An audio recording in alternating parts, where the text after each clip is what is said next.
ਕਾਂਛੀ TV ਦੇਖ ਰਹੇ ਸਾਰੇ ਸਰੋਤਿਆਂ ਦਾ ਸਵਾਗਤ ਹੈ। ਦੇਸ਼ ਵਿਦੇਸ਼ ਦੀ ਸੰਗਤ ਨੂੰ ਮੇਰੇ ਵੱਲੋਂ ਨਿਰਮਲ ਗੁੜਾ ਦੇ ਵੱਲੋਂ ਜੈ ਭੀਮ ਜੈ ਗੁਰਦੇਵ। ਸਤਿਗੁਰੂ ਰਵਿਦਾਸ ਮਹਾਰਾਜ ਜੀ ਨੇ ਜੋ ਸੁਪਨਾ ਕਰੀਬ 650 ਸਾਲ 650 ਸਾਲ ਲਿਆ ਸੀ, ਉਸ ਵੇਲੇ ਉਹਨਾਂ ਦਾ ਜੋ ਸੰਕਲਪ ਸੀ ਬੇਗਮਪੁਰੇ ਦਾ, ਜੋ ਉਹਨਾਂ ਦਾ ਸੰਕਲਪ ਸੀ ऐसा चाहूँ राज में जहाँ मिले सबन को अन्न, छोट बड़े सब संबत से रविदास रहे प्रसन्न। अज वो सपना उन्हां दा संकल्प है काफ़ी अगे वध चुका है ते अज आस दी किरण जागी है कि उस समाज दे विचों, उस वेले दे लताड़े समाज दे विचों अज साडे अपने पंच तो लैके सरपंच तो लैके MC तो लैके MLA MP तो लैके राष्ट्रपति मुख्यमंत्री तक गल पहुँच चुकी है। ये सपना जिहड़ा सतगुरु रविदास महाराज जी का उन्हां दा संकल्प है वो अज देखण दे विच आ रहा। ते पंजाब दे विच भी बिल्कुल करीब 5-6 महीने बाकी ने, विधान सभा दीयां चोणां ने, बिगल वज चुका है। ते उस सतगुरु रविदास महाराज जी नूं मन्नण वाले लोग, बाबा साहब भीमराव डॉक्टर अंबेडकर जी की विचारधारा नूं फॉलो करने वाले लोग अज फिर ते बिल्कुल तैयारियां कर रहे ने। इस वेले साडी कांछी टीवी की टीम पहुंची है फगवाड़ा दे जिहड़े कई बार पहलों रह चुके MC साहबान ने और बहुजन समाज पार्टी पंजाब दे जनरल सैकटरी ने रमेश कौल जी। पहला स्वागत करिए जी। स्वागत है जी तुहाडा कांछी टीवी च जी। जय भीम जय गुरदेव। जय भीम जय भारत जी, जय गुरदेव धन गुरदेव जी। मैं कांछी टीवी के सारे ਸਰੋਤਿਆਂ ਨੂੰ ਪਹਿਲਾਂ ਤਾਂ ਉਹਨਾਂ ਦਾ ਧੰਨਵਾਦ ਕਰਦਾ ਜੀ ਜਿਹੜੇ ਦੇਖ ਰਹੇ ਆ, ਔਰ ਮੈਂ ਸਭ ਤੋਂ ਜ਼ਿਆਦਾ ਧੰਨਵਾਦੀ ਹਾਂ ਜਿਹੜੇ ਅੱਜ ਨਿਰਮਲ ਗੁੜਾ ਸਾਹਿਬ ਕਾਂਛੀ टीवी ਦੇ ਮਾਧਿਅਮ ਤੋਂ ਮੇਰੀ ਇੰਟਰਵਿਊ ਲੈਣ ਵਾਸਤੇ ਆਏ ਆ। ਬਹੁਤ ਬਹੁਤ ਧੰਨਵਾਦ ਜੀ। खिच लईआं तैयारियां जी फिर 2022 ਦੇ ਵਾਸਤੇ ਵਿਧਾਨ ਸਭਾ ਦੇ ਵਾਸਤੇ? हाँ जी, गुड़ा साहब इदा है भी जी बहुजन समाज पार्टी है, ये एक जी है राजनीतिक पार्टी के नालों ज़्यादा जी है ये समाजिक ते आर्थिक परिवर्तन वाली जी ये पार्टी है जी। ये लगातार जी निरंतर संघर्षशील अपने समाज वास्ते रहिंदी है, क्योंकि ये नहीं है कि जदों असी इलैक्शन आउणा तो उदों ही कमर कस्से करने असी समाज नूं तैयार करने वास्ते, समाज नूं चेतन समाज बनाउण वास्ते, जागृत समाज बनाउण वास्ते, अपने अधिकारां तो जाणू कराउण वास्ते।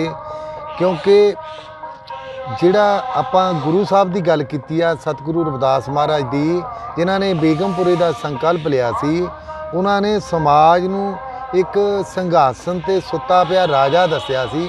जिमें राजा एक संघासन ते सौ जाता, अगर उन्होंने जदों उहदी जाग खुलदी आ वो राजे का राजा हुंदा। इदां ही साडा समाज जिहड़ा आ वो एक राज करन वाला पहला शासक वर्ग सी, और इनू गुलाम किदां बनाया गया, भारतीय लोक नीच किवें बने, भारतीय लोग गुलाम किवें बने, ये साडा बहुत पिछोकड़ आ।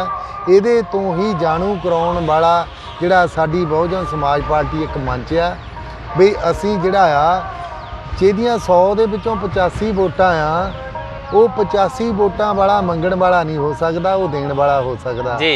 इस करके असी मंगण की बजाय जे देण वाले बनना तो अपनी वोट का सही इस्तेमाल करके असी जिहड़ा आ वो देण वाले बन सकते हैं, शासक बन सकते हैं।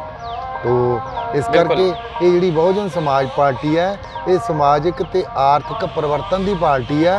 ये निरंतर ग्राउंड के उत्ते जिहड़ा अपने समाज नूं जागृत करन विच लगी रहिंदी आ, लेकिन अज माहौल बहुत वधिया बनदा जा रहा ते 2022 दे वास्ते जिथे गुरुआं दी सोच नूं लैके अकाली दल चलिया होया ते बहुजन समाज पार्टी उन्हां सारे गुरुआं दी सोच और तमाम देश भर दे विच क्रांतिकारी समाजिक परिवर्तन ते आर्थिक मुक्ति दे जिहड़े महापुरुष होए आ उन्हां नूं एक लड़ी विच परोण वाले साहब कांशी राम जिन्हां दा पंजाब च जन्म होया ते ओह अज पार्टी बहुजन समाज पार्टी ते अकाली दल दा गठजोड़ होया ते इस करके 2022 दे विच अज जिहड़ा गठजोड़ कीता गया मानयोग साडे रणधीर सिंह बैनीपाल जी साडे जिहड़े पंजाब हरियाणे ते ਚੰਡੀਗੜ੍ਹ ਦੇ ਇੰਚਾਰਜ ਆ, ਜੀ। ਪ੍ਰਭਾਰੀ ਆ, ਉਹਨਾਂ ਦੇ ਨਾਲ ਸੂਬਾ ਪ੍ਰਧਾਨ ਸਰਦਾਰ ਜਸਵੀਰ ਸਿੰਘ ਜੀ ਗੜ੍ਹੀ ਹੈ।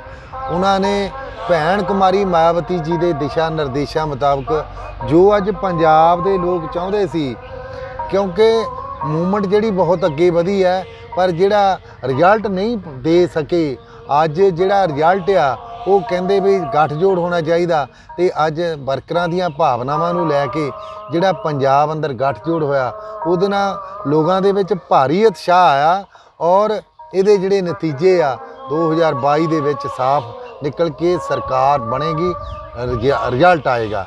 ਤੇ ਇਸ ਕਰਕੇ ਫਗਵਾੜਾ ਜਿਹੜਾ ਆ ਉਹ ਵੈਸੇ ਹੀ ਹਮੇਸ਼ਾ ਜਿਹੜਾ ਆ ਜਦੋਂ ਦੀ ਪਾਰਟੀ ਬਣੀ ਆ, ਚਾਹੇ 1985 ਤੋਂ ਜਦੋਂ ਸ਼ੁਰੂਆਤ ਹੋਈ ਆ, ਉਸ ਤੋਂ ਲੈ ਕੇ 1985 85 ਤੋਂ ਬਾਅਦ 92 92 ਤੋਂ ਬਾਅਦ 97 97 ਤੋਂ 2002 2002 ਤੋਂ 7 ਤੇ ਫਿਰ 12 ਤੇ ਫਿਰ 17, ਇਹ ਲਗਾਤਾਰ 2-4 ਵਾਰ ਉਤਾਰ ਚੜਾਵ ਵੀ ਆਇਆ, ਲੇਕਿਨ ਜ਼ਿਆਦਾ ਜਿਹੜਾ ਆ ਉਹ ਵੋਟ ਬੈਂਕ ਇਕੱਠਾ ਹੁੰਦਾ ਗਿਆ, ਵੱਧਦਾ ਗਿਆ।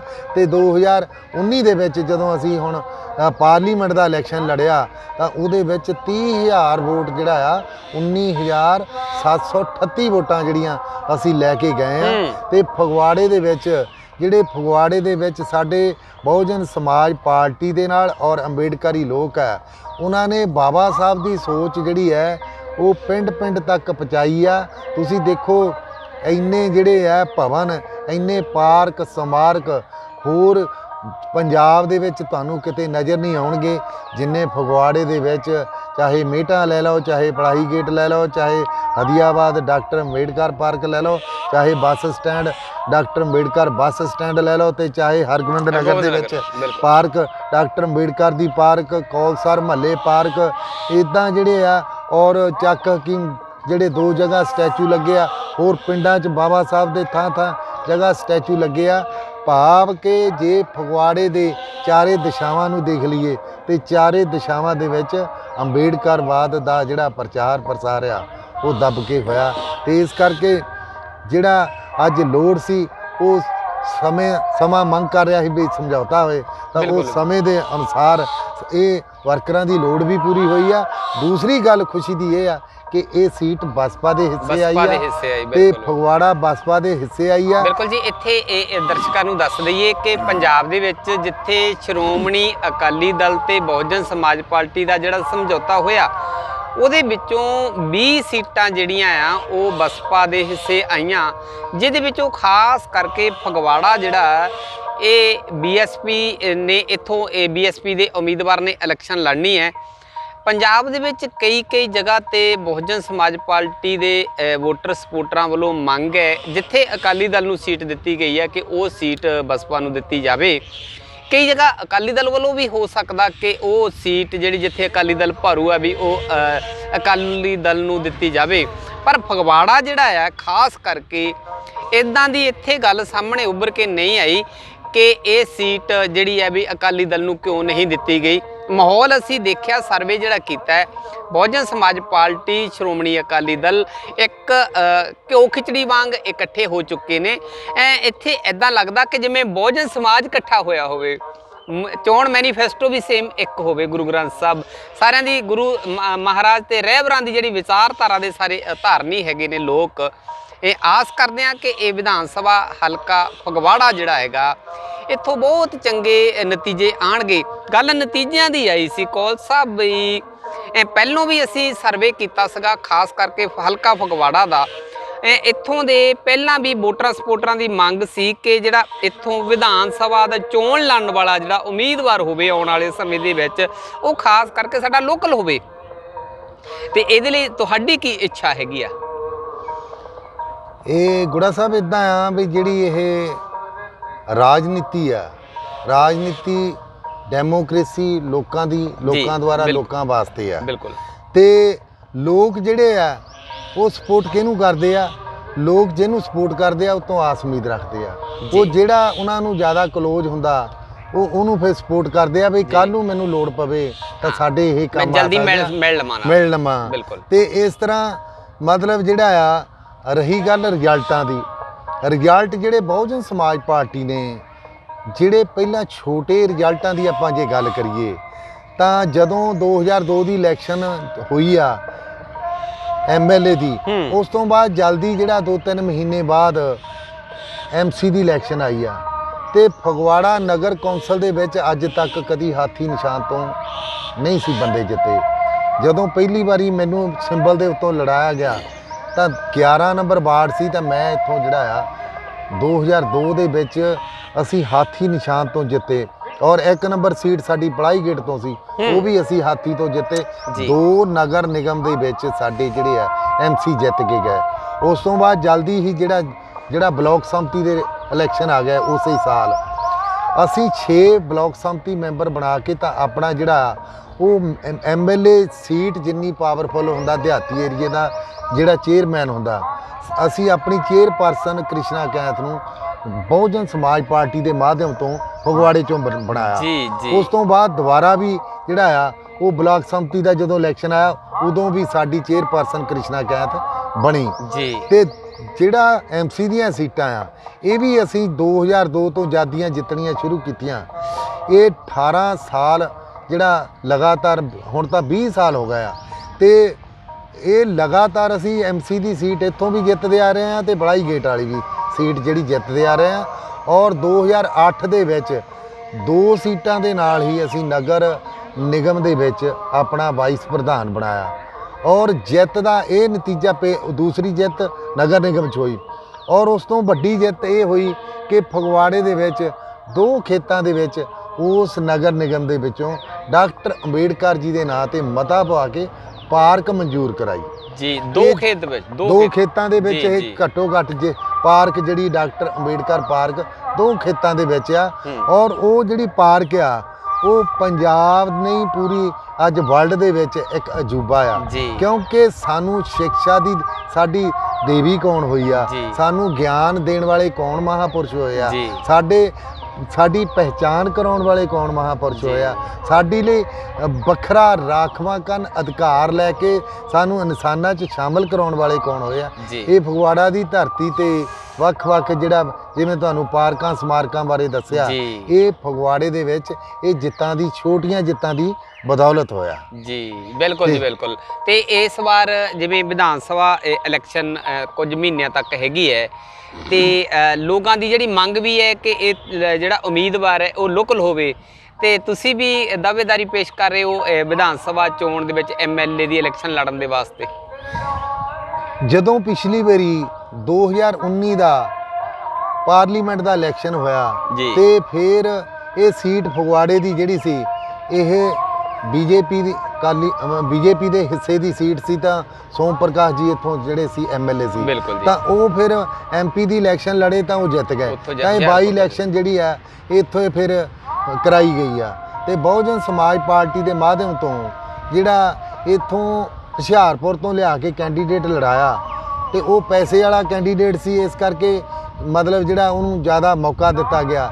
ਲੇਕਿਨ ਇਹ ਜਿਹੜੀ ਲੜਾਈ ਆ ਜਿੱਦਾਂ ਆਪਾਂ ਪਹਿਲਾਂ ਕਹਿੰਦੇ ਆ ਵੀ ਲੋਕਾਂ ਵਾਸਤੇ ਲੜਾਈ ਆ ਤੇ ਲੋਕ ਚਾਹੁੰਦੇ ਆ ਵੀ ਸਾਡਾ ਚੇਂਜ ਸਿਸਟਮ ਬਣੇ ਔਰ ਜਦੋਂ ਸਾਨੂੰ ਲੋੜ ਹੋਵੇ ਅਸੀਂ ਆਪਣੇ ਜਿਹੜੇ ਉਮੀਦਵਾਰ ਹੈ ਜਿਨ੍ਹਾਂ ਨੂੰ ਅਸੀਂ ਵੋਟਾਂ ਪਾਈਆਂ ਉਹਨਾਂ ਤੋਂ ਹੀ ਕੰਮ ਲਿਆ ਜਾਵੇ ਕਿਉਂਕਿ ਲੋਕਾਂ ਦੇ ਬਹੁਤ ਵੱਡੇ ਮਸਲੇ ਨਹੀਂ ਖਾਸ ਕਰਕੇ ਗਰੀਬਾਂ ਦੇ ਤੇ ਇਸ ਕਰਕੇ ਉਹ ਜਦੋਂ ਕੈਂਡੀਡੇਟ ਨੂੰ ਲੜਾਇਆ ਤਾਂ ਸਾਡੀ ਜਿਹੜੀ 30,000 ਵੋਟ ਸੀ ਉਹ 16,000 ਰਹਿ ਗਈ ਤੇ ਇਸ ਕਰਕੇ ਕਿਉਂਕਿ ਲੋਕਾਂ ਨੂੰ ਕਹਿਣ ਦੀ ਲੋੜ ਨਹੀਂ ਲੋਕਾਂ 'ਚ ਵੈਸੇ ਹੁੰਗਾਰਾ ਮਿਲਦਾ ਤੇ ਫਿਰ ਇਹ ਜਿਹੜੀ ਸਾਡੇ ਸੂਬਾ ਪ੍ਰਧਾਨ ਜੀ ਆ ਉਹਨਾਂ ਨੇ ਉਸ ਵੇਲੇ ਕਿਹਾ ਸੀ ਵੀ ਆਪਾਂ ਅਗਲਾ ਜਿਹੜਾ ਕੈਂਡੀਡੇਟ ਆ ਉਹ ਤੁਹਾਡਾ ਸਾਡੇ ਨਾਲ ਪ੍ਰੋਮਿਸ ਕੀਤਾ ਫਗਵਾੜੇ ਲੋਕਲ ਹੋਏਗਾ ਵੀ ਤੁਹਾਡਾ ਕਿਸੇ ਕੀਮਤ ਤੇ ਵੀ ਹੋਏ ਲੋਕਲ ਕੈਂਡੀਡੇਟ ਹੋਊਗਾ ਜਿਹੜਾ ਵਰਕਰ ਹੋਏਗਾ ਪਾਰਟੀ ਨਾਲ ਜਿਹੜਾ ਵੱਜਾ ਹੋਏਗਾ ਔਰ ਪਾਰਟੀ ਨੂੰ ਗਾਂਹ ਵੀ ਅੱਗੇ ਲਿਜਾਣ ਵਾਲਾ ਹੋਏਗਾ। ਇਸ ਕਰਕੇ ਅੱਜ ਜਿਹੜੀ ਸਾਡੀ ਫਗਵਾੜੇ ਦੇ ਵਿਧਾਨ ਸਭਾ ਦੀ ਬਹੁਤ ਭਰਵੀਂ ਮੀਟਿੰਗ ਹੋਈ ਸੀਗੀ ਉਹਦੇ ਵਿੱਚ ਵੀ ਆਮ ਲੋਕਾਂ ਨੇ ਇਹ ਗੱਲ ਰੱਖੀ ਆ ਕਿ ਸਾਨੂੰ ਸਾਰਿਆਂ ਨੇ ਆਪਣੇ ਵਿਚਾਰ ਦਿੱਤੇ ਆ ਤੇ ਉਹ ਕਹਿੰਦੇ ਉਹਨਾਂ ਦੀ ਮੰਗ ਇਹੀ ਸੀ ਵੀ ਸਾਨੂੰ ਜੇ ਕੈਂਡੀਡੇਟ ਲੋਕਲ ਮਿਲੇਗਾ ਤਾਂ ਜ਼ਿਆਦਾ ਬੈਨੀਫਿਟ ਆ ਕਿਉਂਕਿ ਲੋਕ ਜਿਹੜੇ ਆ ਲੋਕਲ ਆਗੂਆਂ ਦੇ ਨਾਲ ਜੁੜੇ ਹੁੰਦੇ ਆ ਤੇ ਇਸ ਕਰਕੇ ਉਹਨਾਂ ਨੂੰ ਪਤਾ ਹੁੰਦਾ ਵੀ ਜੇ ਸਾਨੂੰ ਕੰਮ ਹੋਏਗਾ ਤੇ ਅਸੀਂ ਲੋਕਲ ਆਗੂਆਂ ਤੋਂ ਕੰਮ ਲੈ ਸਕਦੇ ਹਾਂ। ਇਸ ਕਰਕੇ ਕਿਉਂਕਿ ਜਦੋਂ ਬਾਈ ਇਲੈਕਸ਼ਨ ਕੈਂਡੀਡੇਟ ਲੜ ਕੇ ਚਲੇ ਗਿਆ ਤੇ ਮੁੜ ਕੇ ਲੋਕਡਾਊਨ ਦੇ ਵਿੱਚ ਬੜੀਆਂ ਭਾਰੀਆਂ ਮੁਸ਼ਕਲਾਂ ਹੋਈਆਂ। ਉਸ ਕਰੋੜਪਤੀ ਬੰਦੇ ਨੇ ਆਪਣੇ ਜਿੱਥੇ ਕਹਿੰਦਾ ਮੇਰਾ ਪਿੰਡ ਜਿਹੜਾ ਆ ਉਹ ਸੁਨੜਾ ਮੇਰੀ ਜਨਮ ਭੂਮੀ ਆ, ਉਹ ਜਨਮ ਭੂਮੀ ਵਾਲਿਆਂ ਨੂੰ ਇੱਕ ਥੈਲੀ ਆਟੇ ਦੀ ਨਹੀਂ ਦੇ ਸਕਿਆ। ਤੇ ਇਸ ਕਰਕੇ ਜਿਹੜਾ ਹੈ ਨਾ ਸਾਨੂੰ ਇਹ ਵਰਕ ਦੀ ਪਾਰਟੀ ਆ, ਵਰਕਰ ਨੂੰ ਹੀ ਜਿਹੜਾ ਆ ਉਹ ਮੌਕਾ ਮਿਲਣਾ ਚਾਹੀਦਾ, ਲੋਕਲ ਮਿਲਣਾ ਚਾਹੀਦਾ, ਵਰਕਰਾਂ ਦੀਆਂ ਭਾਵਨਾਵਾਂ ਜਿਹੜੀਆਂ ਉਹਦੇ ਨਾਲ ਸਾਨੂੰ ਰਹਿਣਾ ਚਾਹੀਦਾ। ਬਿਲਕੁਲ ਜੀ, ਜਿਹੜੀ ਗੱਲ ਟਿਕਟਾਂ ਦੀ ਆ ਜਾਂਦੀ ਆ, ਉਮੀਦਵਾਰ ਦੀ ਆ ਜਾਂਦੀ, ਤੇ ਉੱਥੇ ਵਰਕਰ ਬੜਾ ਮਿਹਨਤੀ ਹੁੰਦਾ ਹੈ, ਵਰਕਰ ਦੇ ਨਾਲ ਵਰਕਰਾਂ ਨੂੰ ਜੋੜਨ ਵਾਲਾ ਬੜਾ ਮਿਹਨਤੀ ਹੁੰਦਾ। ਤੇ ਜਦੋਂ ਇਲੈਕਸ਼ਨ ਆਉਂਦੀ ਹੈ, ਜਿਵੇਂ ਇਤਿਹਾਸ ਵੀ ਗਵਾਹ ਹੈ ਕਿ ਉਸ ਵੇਲੇ ਜਿਵੇਂ ਬਾਬਾ ਸਾਹਿਬ ਭੀਮ ਰਾਓ ਡਾਕਟਰ ਅੰਬੇਡਕਰ ਜੀ ਅਕਸਰ ਕਿਹਾ ਕਰਦੇ ਸਨ ਕਿ ਝੁੱਗੀਆਂ ਦੀਆਂ ਦੀਵਾਰਾਂ ਤੇ ਲਿਖ ਲਓ ਕਿ ਦੇਸ਼ ਦੇ ਹੁਕਮਰਾਨ ਬਣਨਾ ਹੈ। ਉਸ ਵੇਲੇ ਜਿਨ੍ਹਾਂ ਨੇ ਆਪਣੀਆਂ ਝੁੱਗੀਆਂ ਦੀਆਂ ਦੀਵਾਰਾਂ ਤੇ ਲਿਖਿਆ ਹੁੰਦਾ ਵੀ ਅਸੀਂ ਦੇਸ਼ ਦੇ ਰਾਜੇ ਬਣਨਾ ਹੈ, ਪਰ ਉਹ ਜਦੋਂ ਟਿਕਟ ਦੀ ਵੰਡ ਆਉਂਦੀ ਤਾਂ ਉਦੋਂ ਮਿੱਲਾਂ ਵਾਲਿਆਂ ਨੂੰ ਦੇਖਿਆ ਜਾਂਦਾ ਹੈ ਜਾਂ ਦੂਰੋਂ ਲਿਆ ਕੇ ਖੜਾ ਕੀਤਾ ਜਾਂਦਾ। ਤੇ ਉਸ ਵੇਲੇ ਖਾਸ ਕਰਕੇ ਜਿਹੜੇ ਵਰਕਰ ਉਹਨਾਂ ਦੀ ਭਾਵਨਾਵਾਂ ਨੂੰ ਸੱਟ ਵੱਜਦੀ ਹੈ। ਤੇ ਇਸ ਕਰਕੇ ਆਸ ਵੀ ਕਰਦੇ ਆ ਇੱਥੋਂ ਦੇ ਜਿਹੜੇ ਵਰਕਰ ਸਹਿਬਾਨ ਨੇ, ਵੋਟਰ ਸਪੋਰਟਰ ਸਹਿਬਾਨ ਨੇ, ਲੀਡਰ ਸਹਿਬਾਨ ਨੇ, ਉਹਨਾਂ ਦੀ ਵੀ ਇੱਛਾ ਵੀ ਹੈ ਤੇ ਲੱਗਦਾ ਵੀ ਹੈ ਕਿ ਇਹ ਉਮੀਦਵਾਰ ਜਿਹੜਾ ਖਾਸ ਕਰਕੇ ਫਗਵਾੜੇ ਤੋਂ ਲੋਕਲ ਹੋਣਗੇ, ਜਿਹੜੇ ਮਿਹਨਤੀ ਹੋਣਗੇ, ਜਿਨ੍ਹਾਂ ਦਾ ਪਹਿਲੋਂ ਵੀ ਰਾਜਨੀਤਿਕ ਤਜਰਬਾ ਵੀ ਹੋਏਗਾ, ਪਹਿਲਾਂ ਸਮਾਜ ਦੇ ਵਾਸਤੇ, ਹਲਕੇ ਦੇ ਵਾਸਤੇ ਕੁਝ ਕੀਤਾ ਵੀ ਹੋਏਗਾ। ਇਹ ਸਾਰੀਆਂ ਭਾਵਨਾਵਾਂ ਨੂੰ ਖਿਆਲ ਦੇ ਵਿੱਚ ਰੱਖਿਆ ਜਾਏਗਾ। ਪੈਰਾਸ਼ੂਟ ਦੇ ਰਾਹੀਂ ਜਦੋਂ ਕਿਸੇ ਉਮੀਦਵਾਰ ਨੂੰ ਉਤਾਰਿਆ ਜਾਂਦਾ ਤੇ ਉਹ ਇਤਿਹਾਸ ਗਵਾਹ ਹੈ ਕਿ ਜਿਵੇਂ ਵਿਧਾਨ ਸਭਾ ਹਲਕਾ ਫਿਲੌਰ ਦੇ ਵਿੱਚ ਪੰਜਾਬ ਦੇ ਉਸ ਵੇਲੇ ਦੇ ਪ੍ਰਧਾਨ ਅਵਤਾਰ ਸਿੰਘ ਕਰੀਮਪੁਰੀ ਨੂੰ ਲੜਾਇਆ ਸੀ। ਬਹੁਤ ਦਿਲ ਖੋਲ ਕੇ ਲੋਕਾਂ ਨੇ ਵੋਟ ਦਿੱਤੀ ਵੀ ਹੈ, ਪਰ ਫਿਰ ਵੀ ਉਹ ਹਾਰ ਗਏ ਸੀਗੇ। ਭਾਵੇਂ ਉਹ ਪੰਜਾਬ ਦੇ ਪ੍ਰਧਾਨ ਸਨ ਬਹੁਜਨ ਸਮਾਜ ਪਾਰਟੀ ਦੇ, ਪਰ ਲੋਕਾਂ ਨੇ ਇਹ ਸੋਚਿਆ ਸੀ ਕਿ ਪੈਰਾਸ਼ੂਟ ਰਾਹੀਂ ਉਤਾਰਿਆ ਗਿਆ, ਅਸੀਂ ਕਿੱਥੇ ਜਾ ਕੇ ਕਰੀਮਪੁਰੀ ਸਾਹਿਬ ਨੂੰ ਮਿਲਾਂਗੇ, ਜਾਂ ਉਸ ਵੇਲੇ ਮੰਨ ਲਓ MLA ਬਣ ਜਾਂਦੇ ਕਿੱਥੇ ਜਾ ਕੇ ਮਿਲਾਂਗੇ।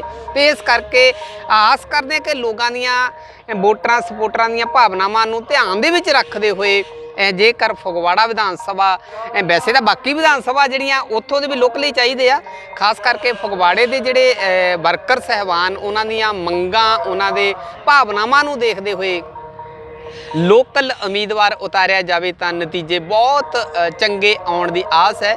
ਬਾਕੀ ਸਮਾਂ ਦੱਸੇਗਾ। ਕਿਵੇਂ, ਕੀ ਕਹਿਣਾ ਚਾਹੋਗੇ ਤੁਸੀਂ? ਜਿਵੇਂ ਸਤਿਗੁਰੂ ਰਵਿਦਾਸ ਮਹਾਰਾਜ ਜੀ ਦਾ ਜਿਹੜਾ ਸੰਕਲਪ ਹੈ ਉਹ ਅੱਜ ਪੂਰਾ ਹੁੰਦਾ ਦਿਖਾਈ ਦੇ ਰਿਹਾ ਹਰ ਪਾਸੇ। ਜੇ ਗੱਲ ਕਰੀਏ, ਇਹ ਠੀਕ ਰਾਜ ਭਾਗ ਪੰਜਾਬ ਦੇ ਵਿੱਚ ਹਾਲੇ ਨਹੀਂ ਆਇਆ ਹੱਥ ਦੇ ਵਿੱਚ, ਪਰ ਰਾਜ ਭਾਗ ਤੋਂ ਘੱਟ ਵੀ ਨਹੀਂ ਹੈ। ਹਰ ਇਨਸਾਨ ਉਸ ਸਮਾਜ ਦੇ ਵਿੱਚੋਂ ਜਿਹੜਾ ਕਦੀ ਲਤਾੜਿਆ ਹੋਇਆ ਸੀ, ਅੱਜ ਮਾਣ ਸਨਮਾਨ ਦੀ ਜ਼ਿੰਦਗੀ ਜੀਉ ਰਿਹਾ। ਅੱਜ ਇੱਕ ਰਿਕਸ਼ਾ ਚਲਾਉਣ ਵਾਲਾ ਵੀ ਮਿੱਲ ਦੇ ਮਾਲਕ ਨੂੰ ਦਬਕਾ ਮਾਰਨ ਜੋਗਾ ਹੋ ਗਿਆ। ਉਹ ਦਬਕਾ ਮਾਂਜ ਹੋ ਗਿਆ ਕਿ ਮਜ਼ਦੂਰ ਵੀ ਆਪਣੇ ਮਾਲਕ ਦੇ ਨਾਲ ਅੱਖਾਂ ਚੱਖਾਂ ਪਾ ਕੇ ਗੱਲ ਕਰਦਾ ਹਿਸਾਬ ਦੀ। ਤੇ ਇਹ ਸਤਿਗੁਰੂ ਰਵਿਦਾਸ ਮਹਾਰਾਜ ਜੀ, ਬਾਬਾ ਸਾਹਿਬ ਭੀਮ ਰਾਓ ਡਾਕਟਰ ਅੰਬੇਡਕਰ ਜੀ, ਸਾਡੇ ਰਾਜਨੀਤਿਕ ਗੁਰੂ ਸਾਹਿਬ ਸ਼੍ਰੀ ਕਾਂਚੀ ਰਾਮ ਜੀ ਦੇ ਮਿਸ਼ਨ ਦੀ ਬਦੌਲਤ ਸਾਰਾ ਕੁਝ ਹੋਇਆ। ਕੀ ਕਹਿਣਾ ਚਾਹੋਗੇ? ਤੁਸੀਂ ਤਾਂ ਸਮਾਜ ਦੇ ਵਿੱਚ ਹੋਰ ਵੀ ਜ਼ਿਆਦਾ ਵਿਚਰਦੇ ਹੋ, ਸਮਾਜ ਦੇ ਹਾਲਾਤ ਕੀ ਨੇ ਅੱਜ? ਜਿੱਦਾਂ ਆਪਾਂ ਪਹਿਲਾਂ ਗੱਲ ਕੀਤੀ ਗੁੜਾ ਸਾਹਿਬ, ਬਈ ਜਿਹੜਾ ਇਹ ਮੂਵਮੈਂਟ ਹੈ ਇਹ ਜਿਉਂਦਿਆਂ ਦੀ ਮੂਵਮੈਂਟ ਹੈ ਜੀ। ਜਿਉਂਦੇ ਜਿਹੜੇ ਉਹ ਹੁੰਦੇ ਆ ਜਿਹੜੇ ਸਾਹ ਲੈਣਾ ਜਿਉਂਦੇ ਨਹੀਂ ਹੁੰਦੇ, ਜਿਹੜੇ ਆਪਣੇ ਅਧਿਕਾਰਾਂ ਨੂੰ ਜਾਣਦੇ ਹੁੰਦੇ ਆ ਜੀ, ਉਹ ਜਿਉਂਦੇ ਜ਼ਮੀਰਾਂ ਵਾਲੇ ਹੁੰਦੇ ਆ ਜੀ। ਤੇ ਇਸ ਕਰਕੇ ਗੁਰੂ ਰਵਿਦਾਸ ਨੇ ਜਿਹੜਾ ਆ ਉਹ ਚੈਲੰਜ ਕੀਤਾ ਕਿ ਤੋਹੀ ਮੋਹੀ ਅੰਤਰ ਕੈਸਾ। ਕੀ ਬਾਤ ਹੈ। ਵੀ ਤੇਰੇ ਮੇਰੇ 'ਚ ਕੋਈ ਅੰਤਰ ਨਹੀਂ ਹੈ। ਜੀ ਜੀ। ਚਾਹੇ ਉਹ ਵਿਵਸਥਾ ਬਣਾਉਣ ਵਾਲਿਆਂ ਨਾਲ ਉਹਨਾਂ ਨੇ ਟੱਕਰ ਲਈ ਹੈ ਹਾਂ, ਕਿ ਤੇਰੇ ਮੇਰੇ 'ਚ ਕੋਈ ਅੰਤਰ ਨਹੀਂ ਹੈ। ਹਾਂ, ਹੈ ਜੀ। ਤੇ ਫਿਰ ਮਾਨਵ ਨੂੰ ਉਹ ਖੜਾ ਕਰਨ ਲਈ ਕਹਿੰਦੇ ਆ ਕਿ ਹਰ ਸੋ ਹੀਰਾ ਛੱਡ ਕੇ ਕਰੇ ਆਨ ਕੀ ਆਸ ਤੈ ਨਰਦੋਜਕ ਜਾਏਗੇ ਸਤ ਭਾਖੀ ਰਵਿਦਾਸ। ਜੀ ਜੀ। ਮਨੁੱਖ ਜਿਹੜਾ ਆਪਣੇ ਤੋਂ ਆਪਣੇ ਆਪ ਨੂੰ ਛੱਡ ਕੇ ਦੂਸਰੇ ਤੋਂ ਸਨਮਾਨ ਭਾਲਦਾ ਉਹ ਨਰਕ ਨੂੰ ਜਾਏਗਾ ਜੀ। क्योंकि खुदी को कर बुलंद इतना कि खुदा हर तकरीर से पहले खुद बंदे से पूछे कि तेरी रजा क्या है। क्या बात है। ये जिहड़ी है ये तथागत बुद्धा ने कहा कि अपो भव दीपक बनो, अपना दीपक आप बनो। ते बाबा साहब अंबेडकर ने कहा कि गुलामां नूं गुलामी दा एहसास कराओ, बगावत वो खुद कर देणगे। क्या बात है। ते ਸਾਹਿਬ ਕਾਂਸ਼ੀ ਰਾਮ ਨੇ ਵੀ ਇਹੀ ਕਿਹਾ ਕਿ ਜਿਹੜਾ ਵੋਟ ਆ ਇਹ ਹਮਾਰਾ ਤੇ ਰਾਜ ਤੁਮਾਰਾ ਨਹੀਂ ਚਲੇਗਾ, ਨਹੀਂ ਚਲੇਗਾ, ਹੈ ਜੀ। ਤੇ ਇਸ ਕਰਕੇ ਇਹ ਜਿਹੜੀ ਹੈ ਇਹ ਜਿੰਨੇ ਮਹਾਂਪੁਰਸ਼ ਆ, ਚਾਹੇ ਰਾਸ਼ਟਰਪਿਤਾ ਜੋਤੀਰਾਓ ਫੂਲੇ ਆ, ਮਾਤਾ ਸਵਿਤਰੀ ਬਾਈ ਫੂਲੇ ਆ, ਸ਼ਾਹੂ ਛਤਰਪਤੀ ਆ, ਬਾਬਾ ਸਾਹਿਬ ਅੰਬੇਡਕਰ ਆ, ਤਥਾਗਤ ਬੁੱਧਾ ਔਰ ਸਤਿਗੁਰੂ ਰਵਿਦਾਸ ਮਹਾਰਾਜ, ਜਿਹੜੇ ਉਸ ਵੇਲੇ ਜਦੋਂ ਸਾਨੂੰ ਪੜ੍ਹਨ ਦਾ ਅਧਿਕਾਰ ਨਹੀਂ ਸੀ, ਉਹਨਾਂ ਦੀ ਬਾਣੀ ਜਦੋਂ ਪੜ੍ਹਦੇ ਆ ਤੇ ਇਹ ਸੋਚਦੇ ਆ ਵੀ ਇੰਨੀ ਤਰਕਸ਼ੀਲ ਗਿਆਨ ਵਿਗਿਆਨ ਦੀ ਬਾਣੀ ਆ ਕਿ ਮਨੁੱਖ ਜਿਹੜਾ ਆ ਉਹ ਚਾਰ ਤਾਤਾਂ ਨਾਲ ਪੈਦਾ ਹੁੰਦਾ, ਤੇ ਉਹ ਸਾਰੇ ਹੀ ਇੱਕ ਉਹ ਸਾਰਿਆਂ 'ਚ ਚਾਰ ਤੱਤ ਆ ਜੀ, ਹੈ। ਜੇ ਹਵਾ ਚਾਹੀਦੀ ਆ ਤਾਂ ਹਰੇਕ ਮਨੁੱਖ ਨੂੰ ਚਾਹੀਦੀ ਆ, ਤੇ ਜੇ ਅਗਨੀ ਚਾਹੀਦੀ ਆ ਉਹ ਵੀ ਬਰਾਬਰ ਚਾਹੀਦੀ ਆ, ਧਰਤੀ ਤੇ ਕਦਮ ਚਾਹੀਦੇ ਉਹ ਵੀ ਬਰਾਬਰ ਚਾਹੀਦੇ ਆ, ਠੀਕ ਹੈ। ਤੇ ਇਹ ਜਿਹੜਾ ਹਵਾ ਪਾਣੀ ਜਲ ਵਾਯੂ ਦਾ ਬਣਿਆ ਹੋਇਆ ਮਨੁੱਖ ਆ, ਇਹਨੂੰ ਖੜਾ ਕਰਨ ਦੀ ਲੋੜ ਆ। ਇਹ ਜਦੋਂ ਜੀਂਦਾ ਆ ਤੇ ਇਹਦੇ ਵਿੱਚ ਕੌਨਫੀਡੈਂਸ ਪੈਦਾ ਕਰਨ ਦੀ ਲੋੜ ਆ। ਨਾ ਰੂਹਾਨੀ ਸ਼ਕਤੀਆਂ ਪਹਿਲਾਂ ਸੀ, ਨਾ ਰੂਹਾਨੀ ਸ਼ਕਤੀਆਂ ਆਉਣਗੀਆਂ। ਬੰਦਿਆ ਤੈਨੂੰ ਤੇਰਾ ਆਪਣਾ ਕੰਮ ਆਪ ਕਰਨਾ ਪੈਣਾ, ਚਾਹੇ ਅੱਜ ਕਰ ਲਾ ਤੇ ਚਾਹੇ ਕੱਲ ਕਰ ਲਾ। ਇਹ ਜਿਹੜੀ ਮੂਵਮੈਂਟ ਹੈ ਇਹ ਇਦਾਂ ਦੀ ਆ ਵੀ ਬੰਦੇ ਨੂੰ ਜਿਹੜਾ ਖੜਾ ਕਰਨ ਦੀ ਮੂਵਮੈਂਟ ਹੈ। ਤੇ ਇਸ ਕਰਕੇ ਇਹ ਬੰਦੇ ਨੂੰ ਹੀ ਜਿਹੜਾ ਸਤਿਗੁਰੂ ਰਵਿਦਾਸ ਕਹਿੰਦੇ ਆ ਕਿ ਜਾਤੀ ਦੇ ਆਧਾਰ ਤੇ ਤਕਲੀਫ ਆ, ਇਹ ਬੰਦੇ ਨੂੰ ਹੀ ਕੱਪੜੇ ਦੀ ਲੋੜ ਆ, ਇਹ ਬੰਦੇ ਨੂੰ ਹੀ ਮਾਨ ਸਨਮਾਨ ਦੀ ਲੋੜ ਆ, ਤੇ ਬੰਦੇ ਨੂੰ ਹੀ ਜਿਹੜਾ ਆ ਵਿਕਾਸ ਦੀ ਲੋੜ ਆ, ਖੋਜ ਕਰਨ ਦੀ ਲੋੜ ਆ। ਤੇ ਜੇਕਰ ਬੰਦਾ ਇਸ ਕਾਬਲ ਨਹੀਂ ਬਣ ਸਕਦਾ ਤੇ ਉਹਦੇ ਲਈ ਇਹਨੂੰ ਮੌਤ ਖਰੀ ਆ। ਭਾਵ ਕਿ ਤੇਰਾ ਜਿਹੜਾ ਆਪਣੀ ਪਾਵਰ 'ਚ ਆਉਣ ਲਈ, ਸਮਾਜ ਦੀ ਪਾਵਰ ਬਣਾਉਣ ਲਈ ਰਾਜ ਭਾਗ ਦੀ ਲੋੜ ਆ, ਹੈ।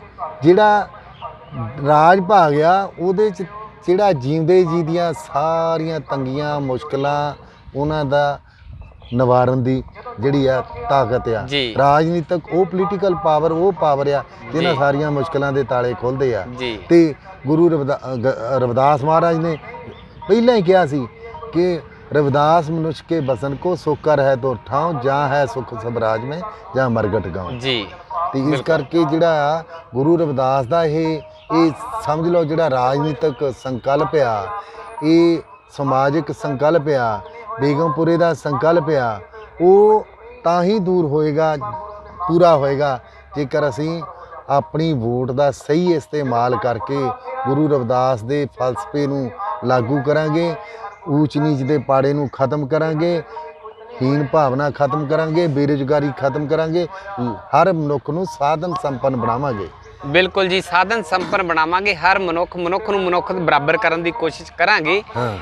जिवें कौल साहब ने गल महापुरुषां दी गल कीती है, ते जे किते अज दे साडे महान पुरुष, अज दे साडे धार्मिक आगू सहबान सतगुरु रविदास महाराज जी का वो फलसफा बराबरता वाला राज, बेगमपुरे वाली गल ते मधुमक्खियां की तरह इकट्ठे होने वाली गल, उस फलसफे के उत्ते थोड़ा जिहा किते इशारा कर देण भी बहुजन समाज इकट्ठे हो जाओ ते सतगुरु रविदास महाराज जी की गल मान लो ते राज बहुत दूर नहीं है। की कहना चाहोगे इहदे लई?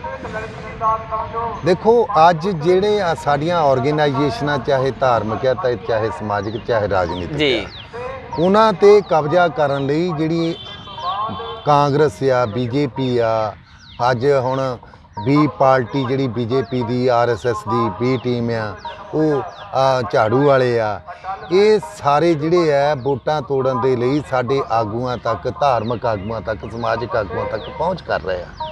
कई तारां जिहड़ियां सिद्धियां भी मुख मंत्रियां तक जुड़ियां होईयां, लेकिन साडे मसले जिउंदे त्यों खड़े रहिंदे आ। चाहे वो पोस्ट मैट्रिक स्कॉलरशिप का मसला आ, चाहे बेरोजगारी का मसला आ, चाहे वो लेबर मसले आ, साडे ते अत्याचारां दे मसले आ, धीआं दे नाल बलात्कारां दे मसले आ, वो पंजाब च हो रहा। जे जिहड़े साडे मतलब आगू सहबान अज अपने बेगमपुरे का संकल्प लैण वाले रहबर दे नां ते ਅੱਜ ਉਹਨਾਂ ਦੇ ਨਾਲ ਜਨਤਾ ਸਾਡੀ ਜੁੜੀ ਹੋਈ ਆ।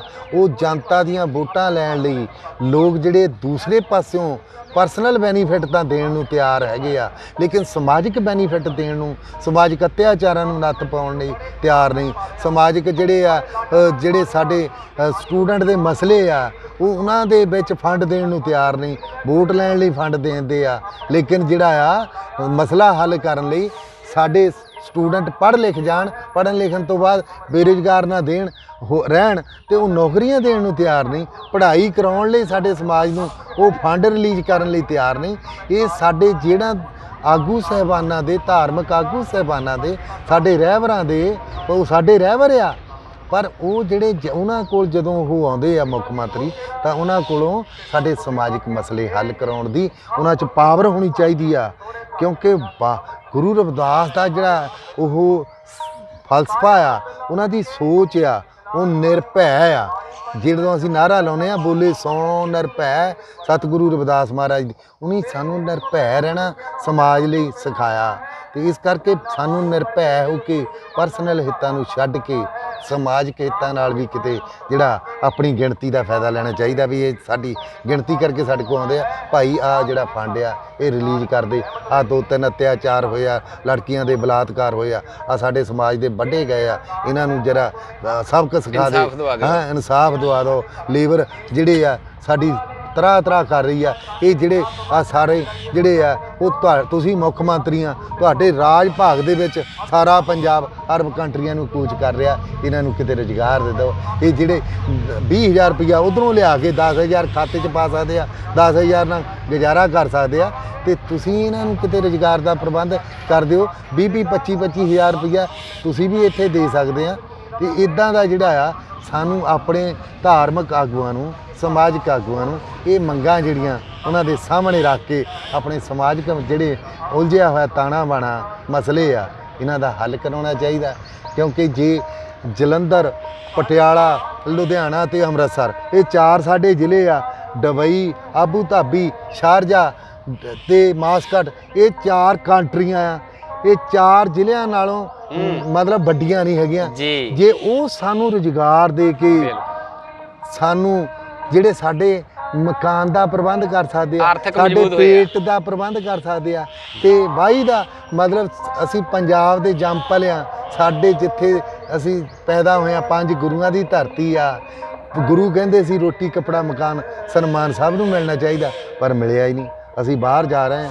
ਇਸ ਕਰਕੇ ਹਿੱਤ ਜਿਹੜੇ ਆ ਪਰਸਨਲ ਨਹੀਂ, ਸਾਨੂੰ ਸਮਾਜਿਕ ਹਿੱਤਾਂ ਨੂੰ ਧਿਆਨ ਰੱਖ ਕੇ ਸਾਨੂੰ ਇਕੱਠੇ ਹੋਣ ਦਾ ਹੁੱਕਾ ਲਾ ਕੇ ਜਾਂ ਤਾਂ ਸਰਕਾਰਾਂ ਤੋਂ ਮਸਲੇ ਹੱਲ ਕਰਾਉਣੇ ਚਾਹੀਦੇ, ਨਹੀਂ ਤਾਂ ਸਾਨੂੰ ਆਪਣੀ ਮੂਵਮੈਂਟ ਨੂੰ ਅੱਗੇ ਵਧਾਉਣ ਲਈ ਇੰਨਾ ਜਾਣੀ ਕਿ ਭਾਈਚਾਰਾ ਇਕੱਠੇ ਹੋ ਜਾਓ ਕਿ ਤੁਸੀਂ ਮਿਸਾਲ ਬਣੋ ਵੀ ਹੁਣ ਇਹ ਜਿਹੜੀ ਯੂਨਿਟੀ ਇਹਨਾਂ ਦੀ ਬਹੁਤ ਮਜ਼ਬੂਤ ਹੈ, ਇਹਨਾਂ ਦੇ ਮਗਰ ਲੱਗੋ, ਤੁਸੀਂ ਮਗਰ ਲਾਉਣ ਵਾਲੇ ਬਣ ਜਾਓ।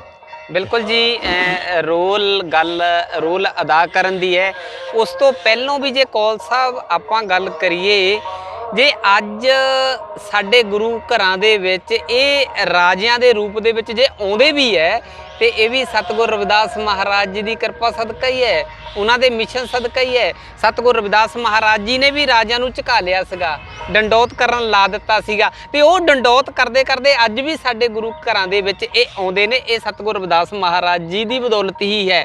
ਤੇ ਅੱਜ ਜੇ ਇਹ ਆਉਂਦੇ ਆ ਤਾਂ ਇਹਨਾਂ ਤੋਂ ਕੰਮ ਲਏ ਜਾ ਸਕਦੇ ਨੇ। ਅੱਜ ਹਰ ਇਨਸਾਨ ਦੀ, ਹਰ ਉਸ ਸਤਿਗੁਰ ਰਵਿਦਾਸ ਮਹਾਰਾਜ ਜੀ ਨੂੰ ਮੰਨਣ ਵਾਲੇ ਲੋਕਾਂ ਦੀ ਉਹਨਾਂ ਰਾਜਿਆਂ ਤੱਕ ਪਹੁੰਚ ਨਹੀਂ ਹੈ, ਤੁਹਾਡੀ ਹੈ। ਜੇਕਰ ਲੋਕਾਂ ਦੀ ਗੱਲ ਤੁਸੀਂ ਇਹ ਰਾਜਿਆਂ ਤੱਕ ਰੱਖੋ ਤਾਂ ਸ਼ਾਇਦ ਮਸਲੇ ਹੱਲ ਹੋ ਸਕਣੇ। ਬਹੁਤ ਮਸਲੇ ਨੇ। ਅੱਜ ਪੋਸਟ ਮੈਟ੍ਰਿਕ ਸਕਾਲਰਸ਼ਿਪ ਦੀ ਸਕੀਮ ਦਾ ਮਸਲਾ ਹੈ, ਅੱਜ ਬੇਰੁਜ਼ਗਾਰੀ ਦਾ ਮਸਲਾ ਹੈ, ਭੁੱਖਮਰੀ ਦਾ ਮਸਲਾ ਹੈ, ਅੱਜ ਮਾਣ ਸਨਮਾਨ ਦਾ ਮਸਲਾ ਹੈ, ਅੱਜ ਰਾਜ ਭਾਗ ਦਾ ਮਸਲਾ ਹੈ। ਤੇ ਜੇ ਇਹ ਤੁਹਾਡੀ ਗੱਲ ਨਹੀਂ ਮੰਨਦੇ ਤਾਂ ਮੇਰੇ ਹਿਸਾਬ ਦੇ ਨਾਲ ਇਹ ਆ ਵੀ ਇਹਨਾਂ ਨੂੰ ਕਹਿ ਦੇਣਾ ਚਾਹੀਦਾ ਵੀ ਤੁਸੀਂ ਲੋਕਾਂ ਨੂੰ ਵੀ ਅਪੀਲ ਕਰ ਦੇਣੀ ਚਾਹੀਦੀ ਹੈ ਵੀ ਤੁਸੀਂ ਆਪਣਾ ਰਾਜ ਭਾਗ ਸਥਾਪਿਤ ਕਰ ਲਓ। ਜਿਵੇਂ ਉਸ ਵੇਲੇ ਸਤਿਗੁਰ ਰਵਿਦਾਸ ਮਹਾਰਾਜ ਜੀ ਨੇ ਕਿਹਾ ਸੀ, ਬਾਂਹ ਉੱਚੀ ਕਰਕੇ ਲਲਕਾਰ ਕੇ ਕਿਹਾ ਸੀ, ਰਾਜਾ ਮੈਂ ਇੱਦਾਂ ਦਾ ਰਾਜ ਚਾਹੁੰਦਾ ਜਿੱਥੇ ਬਰਾਬਰ ਹੋਵੇ। ਅੱਜ ਵੀ ਸ਼ਲੋਕ ਉਹ ਗੁਰੂ ਘਰਾਂ ਦੇ ਸਪੀਕਰਾਂ ਦੇ ਵਿੱਚ ਗੂੰਜਦਾ ਪਿਆ, ਸਾਡੇ ਕੰਨਾਂ ਦੇ ਵਿੱਚ ਪੈਂਦਾ ਕਿ ਐਸਾ ਚਾਹੂੰ ਰਾਜ ਮੈਂ ਜਹਾਂ ਮਿਲੇ ਸਭਨ ਕੋ ਅੰਨ, ਛੋਟ ਵੱਡੇ ਸਭ ਸੰਭ ਸੇ ਰਵਿਦਾਸ ਰਹੇ ਪ੍ਰਸੰਨ। ਅੱਜ ਜੇਕਰ ਉਹੀ ਸਤਿਗੁਰੂ ਰਵਿਦਾਸ ਮਹਾਰਾਜ ਜੀ ਦੀ ਗੱਲ ਅੱਜ ਜੇ ਕਿਤੇ ਇਹ ਗੁਰੂ ਘਰਾਂ ਦੇ ਸਪੀਕਰਾਂ ਦੇ ਵਿੱਚੋਂ ਉੱਚੀ ਆਵਾਜ਼ ਦੇ ਵਿੱਚ ਜੇ ਕਿਤੇ ਸਾਡੇ ਸਮਾਜ ਦੇ ਬਹੁਜਨ ਸਮਾਜ ਦੇ ਕੰਨਾਂ ਦੇ ਵਿੱਚ ਪੈ ਜਾਵੇ ਤੇ ਉਹ ਸਤਿਗੁਰੂ ਰਵਿਦਾਸ ਮਹਾਰਾਜ ਜੀ ਵਾਲਾ ਰਾਜ ਭਾਗ ਆਉਣ ਨੂੰ ਬਹੁਤੀ ਦੇਰ ਨਹੀਂ ਲੱਗਣੀ। ਸਿਰਫ ਉਸ ਸਪੀਕਰ ਦੇ ਵਿੱਚ ਫੂਕ ਮਾਰਨ ਦੀ ਲੋੜ ਹੈ ਵੀ ਸਤਿਗੁਰੂ ਰਵਿਦਾਸ ਮਹਾਰਾਜ ਦੀ ਗੱਲ ਮੰਨ ਲਓ। ਕੀ ਕਹਿਣਾ ਚਾਹੋਗੇ ਇਹਦੇ ਲਈ ਵੀ ਆਉਣ ਵਾਲੇ ਸਮੇਂ ਦੇ ਵਿੱਚ 2022 ਦੀ ਇਲੈਕਸ਼ਨ ਬਿਲਕੁਲ ਨੇੜੇ ਹੈ, ਸਮਾਂ ਕੰਢੇ ਤੇ ਹੈ ਤੇ ਸਤਿਗੁਰੂ ਰਵਿਦਾਸ ਮਹਾਰਾਜ ਜੀ ਦਾ ਬੇਗਮਪੁਰੇ ਵਾਲਾ ਬਰਾਬਰਤਾ ਵਾਲੇ ਰਾਜ ਵਾਲਾ ਫਲਸਫਾ ਜਿਹੜਾ ਪੂਰਾ ਕਰਨ ਦਾ ਸਮਾਂ ਆ। ਕੀ ਅਪੀਲ ਕਰਨਾ ਚਾਹੋਗੇ ਜਿੰਨੇ ਵੀ ਵੱਖ-ਵੱਖ ਗੁਰੂ ਘਰਾਂ ਦੇ ਵਿੱਚ ਜਿਹੜੇ ਪ੍ਰਚਾਰਕ ਸਹਿਬਾਨ ਨੇ, ਜਿਹੜੇ ਸੰਚਾਲਕ ਸਹਿਬਾਨ ਨੇ, ਉਹਨਾਂ ਨੂੰ ਕੀ ਅਪੀਲ ਕਰਨਾ ਚਾਹੋਗੇ? ਦੇਖੋ, ਇੱਕ ਧਾਰਮਿਕ ਤੌਰ ਤੇ ਸੰਤ ਬਣਦੇ ਆ, ਇੱਕ ਰਾਜਨੀਤਿਕ ਤੌਰ ਤੇ ਵੀ ਸੰਤ ਹੁੰਦੇ ਆ। ਜਿਹੜਾ ਸਾਹਿਬ ਕਾਂਸ਼ੀ ਰਾਮ ਆ, ਉਹ ਦੇਸ਼ ਭਰ ਦੇ ਵਿੱਚ ਜਿਨ੍ਹਾਂ ਨੂੰ ਅਸੀਂ ਸੰਤ ਮਹਾਂਪੁਰਸ਼ ਕਹਿੰਦੇ ਆ, ਉਹਨਾਂ ਦੀ ਸੋਚ ਨੂੰ ਕਿਤੇ ਅਸੀਂ ਭੁੱਲ ਨਾ ਜਾਈਏ। ਆਪਣੇ ਮਹਾਨ ਕ੍ਰਾਂਤੀਕਾਰੀ ਮਹਾਂਪੁਰਸ਼ਾਂ ਦੀਆਂ ਕੀਤੀਆਂ ਹੋਈਆਂ ਕੁਰਬਾਨੀਆਂ ਨੂੰ ਜੀ ਉਸ ਸੰਤ ਨੇ ਸਾਈਕਲ ਚਲਾ ਕੇ ਸਾਰੇ ਦੇਸ਼ ਭਰ ਦੇ ਸੰਤ ਮਹਾਂਪੁਰਸ਼ਾਂ ਦੀ ਵਿਚਾਰਧਾਰਾ ਨੂੰ ਇੱਕ ਲੜੀ ਦੇ ਵਿੱਚ ਬਹੁਜਨ ਦੇ ਰੂਪ ਵਿੱਚ ਪ੍ਰੇਰਿਆ ਔਰ ਉਹਦੇ ਵਿੱਚ ਪਰੋਇਆ। ਤੇ ਸਤਿਗੁਰੂ ਰਵਿਦਾਸ ਮਹਾਰਾਜ ਦੀ ਜਨਮ ਭੂਮੀ ਬਨਾਰਸ ਦੀ ਧਰਤੀ ਹੈ ਔਰ ਬਨਾਰਸ ਦੀ ਧਰਤੀ ਤੋਂ ਉੱਠੇ ਸਾਹਿਬ ਸਤਿਗੁਰੂ ਰਵਿਦਾਸ ਮਹਾਰਾਜ ਜੀ ਨੇ ਕਿੱਥੇ ਪਾਕਿਸਤਾਨ ਆ ਉੱਥੇ ਸੱਚਾ ਸੌਦਾ ਹੁੰਦਾ। ਤੇ ਗੁਰੂ ਸਾਹਿਬ ਸਤਿਗੁਰੂ ਨਾਨਕ ਦੇਵ ਜੀ ਜਿਹੜਾ ਬਰਾਬਰੀ ਵਾਲਾ ਫਲਸਫਾ ਲੈ ਕੇ ਜਾਤ ਪਾਤ ਤੋੜੋ, ਜਾਤ ਪਾਤ ਨੂੰ ਖਤਮ ਕਰੋ ਔਰ ਸਮਾਜ ਜੋੜੋ, ਇਹ ਜਿਹੜਾ ਫਲਸਫਾ ਆ ਇਹ ਸਤਿਗੁਰੂ ਰਵਿਦਾਸ ਮਹਾਰਾਜ ਜੀ ਤੇ ਗੁਰੂ ਨਾਨਕ ਦੇਵ ਮਹਾਰਾਜ ਜੀ ਦੇ ਇਕੱਠੇ ਹੋ ਕੇ ਵਿਚਾਰਾਂ ਦਾ ਆਦਾਨ ਪ੍ਰਦਾਨ ਹੋਇਆ ਤੇ ਇਹ ਮੂਵਮੈਂਟ ਪੰਜਾਬ 'ਚ ਸ਼ੁਰੂ ਹੋਈ। ਲੇਕਿਨ ਉਹਦਾ ਮੁੱਲ ਮੋੜਨ ਦੇ ਵਾਸਤੇ ਜਦੋਂ ਸਾਹਿਬ ਕਾਂਸ਼ੀ ਰਾਮ ਜੀ ਦੀ ਜਨਮ ਭੂਮੀ ਪੰਜਾਬ ਆ ਤਾਂ ਉਹਨਾਂ ਨੇ ਦੇਸ਼ ਭਰ ਦੇ ਵਿੱਚ ਉਸ ਲੈਵਲ ਤੇ ਜਾ ਕੇ ਜਿੱਥੋਂ ਗੁਰੂ ਸਾਹਿਬ ਇੱਧਰ ਆਏ ਸੀ ਤਾਂ ਇਹਨਾਂ ਨੇ ਉਹਦੀ ਜਿਹੜੀ ਹੈ ਜਨਮ ਭੂਮੀ ਤੇ ਜਾ ਕੇ ਉਹਨਾਂ ਲੋਕਾਂ ਨੂੰ ਜਗਾਇਆ। ਉੱਥੇ 18% ਵੋਟਰ ਆ ਸ਼ਡਿਊਲ ਕਾਸਟ, 18% ਬ੍ਰਾਹਮਣ ਆ ਔਰ 18% ਦੇ ਕਰੀਬ ਜਿਹੜਾ ਮੁਸਲਿਮ ਵੋਟ ਆ, ਬਾਕੀ ਸਾਰਾ ਜਿਹੜਾ ਇਦਾਂ ਵੰਡ ਹੋਈ ਆ।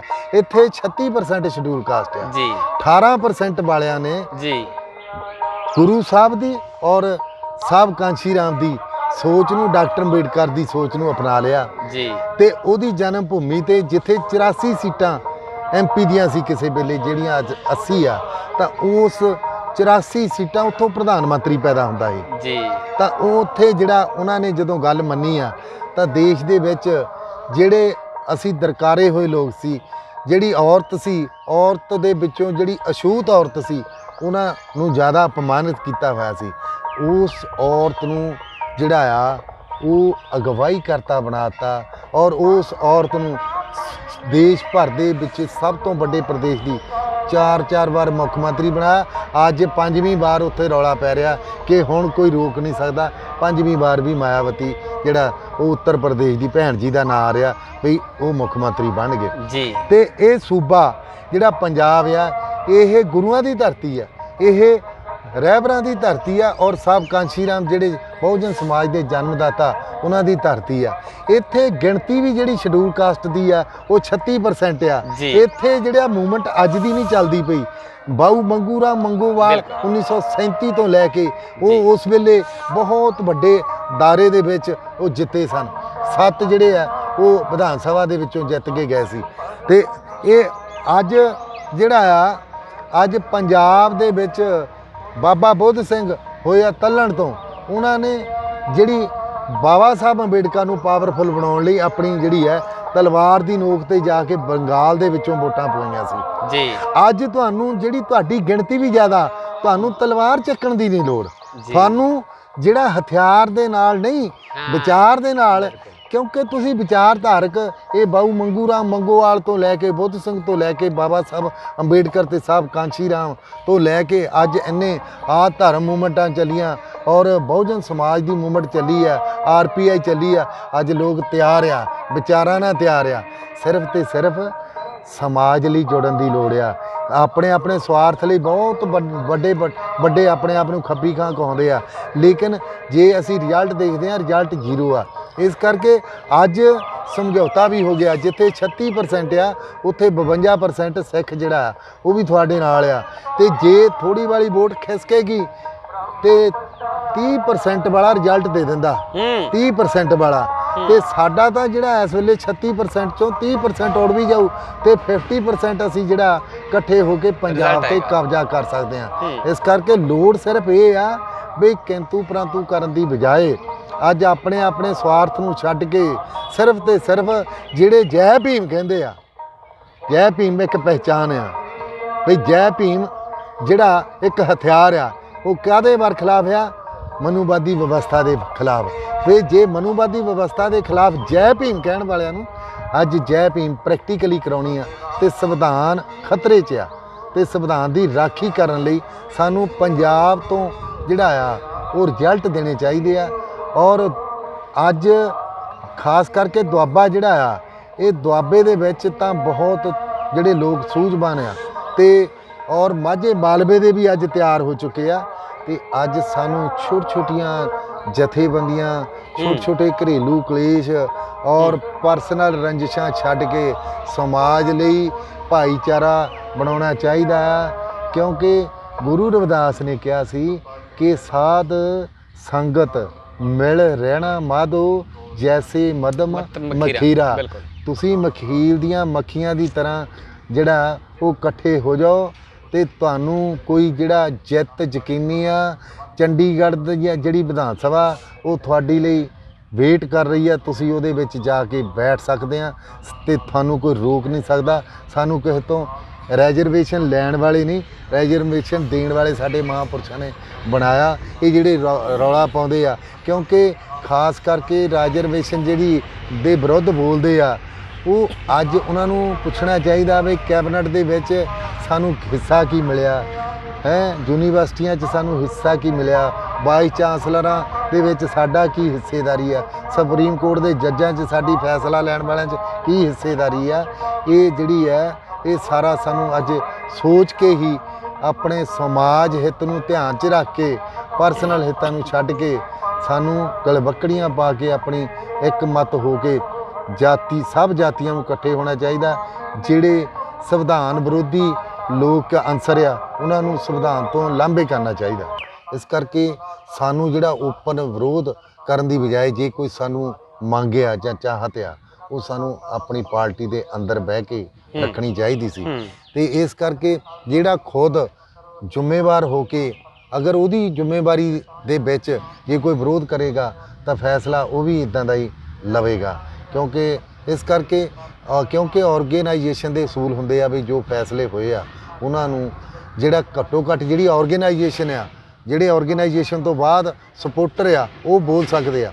ਆਰਗੇਨਾਈਜੇਸ਼ਨ ਦੇ ਜਿਹੜੇ ਹਿੱਸੇ ਹੁੰਦੇ ਆ, ਜਿਹੜੇ ਜਿਨ੍ਹਾਂ ਨੂੰ ਜ਼ਿੰਮੇਵਾਰੀਆਂ ਮਿਲੀਆਂ ਹੁੰਦੀਆਂ, ਉਹਨਾਂ ਤਾਂ ਫੈਸਲੇ ਨੂੰ ਲਾਗੂ ਕਰਾ ਕੇ ਉਸ ਚੀਜ਼ ਦੇ ਮੁਤਾਬਕ ਉਹਨੂੰ ਅੱਗੇ ਲੈ ਕੇ ਜਾਣਾ ਹੁੰਦਾ। ਇਸ ਕਰਕੇ ਜਿਹੜਾ ਡਿਸਿਪਲਿਨ 'ਚ ਵੀ ਰਹਿਣਾ ਚਾਹੀਦਾ।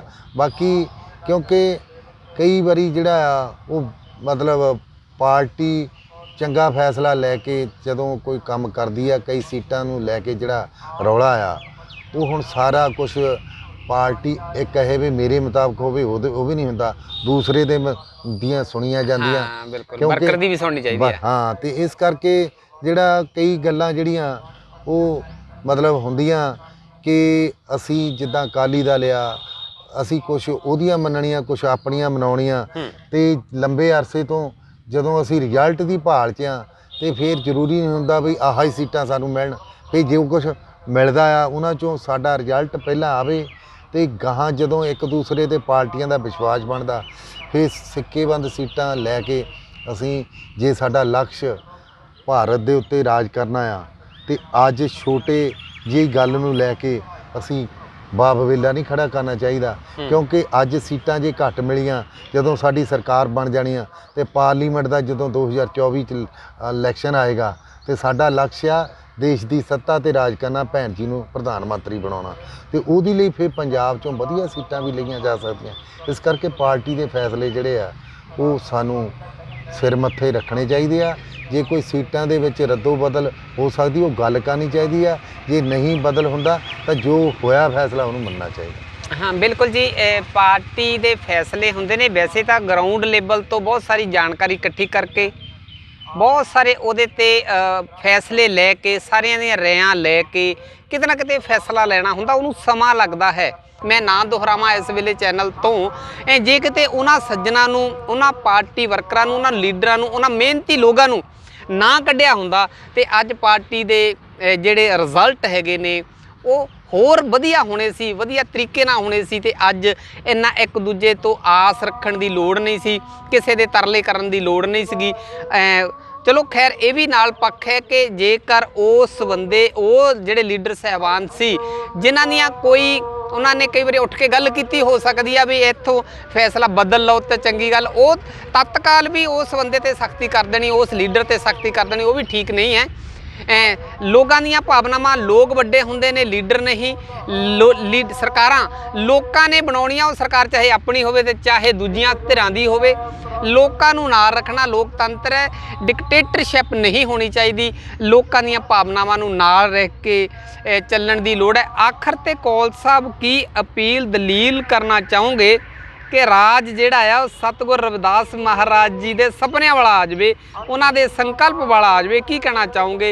ਇਸ ਵੇਲੇ ਕੰਚ ਟੀਵੀ ਦੇ ਨਾਲ ਕਰੋੜਾਂ ਲੋਕ ਜੁੜੇ ਹੋਏ ਨੇ। ਬਹੁਜਨ ਸਮਾਜ ਪਾਰਟੀ ਸਤਿਗੁਰੂ ਰਵਿਦਾਸ ਮਹਾਰਾਜ ਦੇ ਫਲਸਫੇ ਨੂੰ ਲੈ ਕੇ ਚੱਲੀ ਹੈ। ਸਤਿਗੁਰੂ ਰਵਿਦਾਸ ਮਹਾਰਾਜ ਜੀ ਦਾ ਫਲਸਫਾ ਜੋ ਹੈ ਉਹ ਗੁਰੂ ਗ੍ਰੰਥ ਸਾਹਿਬ ਜੀ ਦੇ ਅੰਦਰ 40 ਸ਼ਲੋਕ ਹੈ ਉਹ ਦਰਜ ਹੈ। ਤੇ ਚਾਹੇ ਉਹ ਰੋਟੀ ਕੱਪੜਾ ਮਕਾਨ ਸਨਮਾਨ ਦਾ ਜਿਹੜਾ ਹੋਵੇ, ਕਿਉਂਕਿ ਸਾਹਿਬ ਕਾਂਸ਼ੀ ਰਾਮ ਜੀ ਨੇ ਪਾਰਲੀਮੈਂਟ ਦੇ ਵਿੱਚ 2 ਟੁਕ ਜਵਾਬ ਦੇ ਕੇ ਜਿਹੜਾ ਉਹ ਗੱਲ ਜਵਾਬ ਦੇ ਦਿੱਤਾ ਸੀ ਵੀ ਲੋਕ ਪੁੱਛਦੇ ਸੀ ਵੀ ਤੁਹਾਡਾ ਚੋਣ ਮੈਨੀਫੈਸਟੋ ਕੀ ਆ, ਤਾਂ ਸਾਹਿਬ ਕਾਂਸ਼ੀ ਰਾਮ ਕਹਿੰਦੇ ਸਾਡਾ ਚੋਣ ਮੈਨੀਫੈਸਟੋ ਗੁਰੂ ਗ੍ਰੰਥ ਸਾਹਿਬ ਆ ਜੀ। ਗੁਰੂ ਗ੍ਰੰਥ ਸਾਹਿਬ ਦੇ ਅੱਗੇ ਜਦੋਂ ਅਰਦਾਸ ਕੀਤੀ ਜਾਂਦੀ ਹੈ ਕਿ ਨਿਮਾਣਿਆਂ ਦਾ ਮਾਣ, ਨਪੱਤਿਆਂ ਦੀ ਪੱਤ, ਨਤੇਰਿਆਂ ਦੀ ਧਿਰ, ਇਹ ਜਿਹੜਾ ਬਈ ਜਿਨ੍ਹਾਂ ਨੂੰ ਅੱਜ ਤਾਈਂ ਸਨਮਾਨ ਨਹੀਂ ਮਿਲਿਆ, ਗੁਰੂ ਗੋਬਿੰਦ ਸਿੰਘ ਜੀ ਕੀ ਕਹਿੰਦੇ ਆ, ਜਿਨ ਕੀ ਜਾਤ ਗੋਤ ਕੁਲ ਮਾਹੀ, ਸਰਦਾਰੀ ਨਾ ਪਈ ਕਦਾਹੀਂ, ਤਿਨ ਹੀ ਕੋ ਸਰਦਾਰ ਬਣਾਉ ਤਵੇ ਗੋਬਿੰਦ ਸਿੰਘ ਨਾਮ ਕਹਾਉ। ਵਾਹ ਜੀ ਵਾਹ। ਇਹ ਭਾਵ ਇਹ ਹੈ ਕਿ ਜਿਹੜਾ ਅਸੀਂ ਬਹੁਜਨ ਸਮਾਜ ਪਾਰਟੀ ਸਿੱਖਿਆ, ਰੁਜ਼ਗਾਰ, ਸਨਮਾਨ, ਪੜ੍ਹਾਈ, ਦਵਾਈ, ਜੋ ਸੰਵਿਧਾਨ ਦੀ ਉਦੇਸ਼ਿਕਾ ਦੇ ਵਿੱਚ ਮੁੱਢਲੀ ਜਿਹੜੇ ਆ ਮੌਲਿਕ ਅਧਿਕਾਰ ਆ, ਉੱਥੇ ਹੀ ਗੱਲ ਖਤਮ ਹੋ ਜਾਂਦੀ ਆ। ਬਈ ਅਸੀਂ ਅੱਜ ਇੱਕ ਤਾਂ ਬਿਮਾਰੀਆਂ ਨਾਲ ਲੋਕ ਮਰ ਰਹੇ ਆ। ਜਦੋਂ ਫਗਵਾੜਾ ਦੀ ਧਰਤੀ ਤੇ ਸਿਵਲ ਹਸਪੀਟਲ 'ਚ ਕੋਈ ਐਕਸੀਡੈਂਟ ਕੇਸ ਹੋਵੇ, ਕੋਈ ਅਟੈਕ ਦਾ ਕੇਸ ਹੋਵੇ, ਜਾਂਦਾ ਆ ਉਹਨੂੰ ਰੈਫਰ ਕਰ ਦਿੰਦੇ ਆ, DMC ਲੈ ਜਾਓ, ਜਲੰਧਰ ਲੈ ਜਾਓ। ਐਡਾ ਵੱਡਾ ਹਸਪੀਟਲ ਤੇ ਪੈਸਾ ਲੱਗਾ ਆ, ਜਿਹੜੀ ਮਸ਼ੀਨਰੀ ਦੀ ਘਾਟ ਆ ਉਹ ਬਹੁਜਨ ਸਮਾਜ ਪਾਰਟੀ ਮਸ਼ੀਨਰੀ ਦੀ ਘਾਟ ਪੂਰੀ ਕਰੇਗੀ ਜੀ। ਕੋਈ ਕਿਸੇ ਨੂੰ ਰੈਫਰ ਨਹੀਂ ਕੀਤਾ ਜਾਊਗਾ। ਇਹੋ ਜਿਹੇ ਪ੍ਰਬੰਧ ਬਹੁਜਨ ਸਮਾਜ ਪਾਰਟੀ ਤੇ ਅਕਾਲੀ ਦਲ ਦੀ ਸਰਕਾਰ ਆਉਣ ਤੇ ਇਹ ਹਸਪੀਟਲ ਦੇ ਵਿੱਚ ਜਿਹੜਾ ਫਾਟਕਾਂ ਤੋਂ ਉਰਲੇ ਪਾਸੇ ਆ, ਇੱਧਰਲੇ ਪਾਸੇ ਸਾਡੇ ਕੋਲ ਹਦੀਆਬਾਦ ਦੇ ਵਿੱਚ ਬਹੁਤ ਵੱਡੀ ਜਗ੍ਹਾ ਆ, ਉਹਨੂੰ ਹਸਪੀਟਲ ਉਹਨੂੰ ਵੀ ਵੱਡਾ ਕੀਤਾ ਜਾਊਗਾ ਜੀ।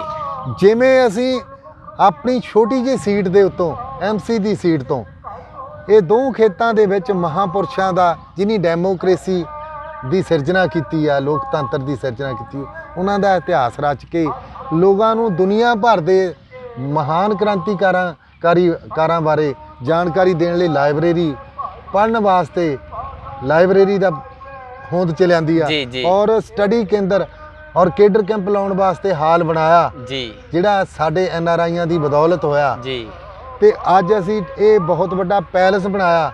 ਇਹ ਰਮੇਸ਼ ਕਾਲਨੀ ਨਹੀਂ, ਇਹ MC ਸੀਟ ਤੋਂ ਮਹਾਂਪੁਰਸ਼ਾਂ ਦੀ ਸੋਚ ਨਾਲ ਜੁੜੇ ਹੋਏ ਸੀ।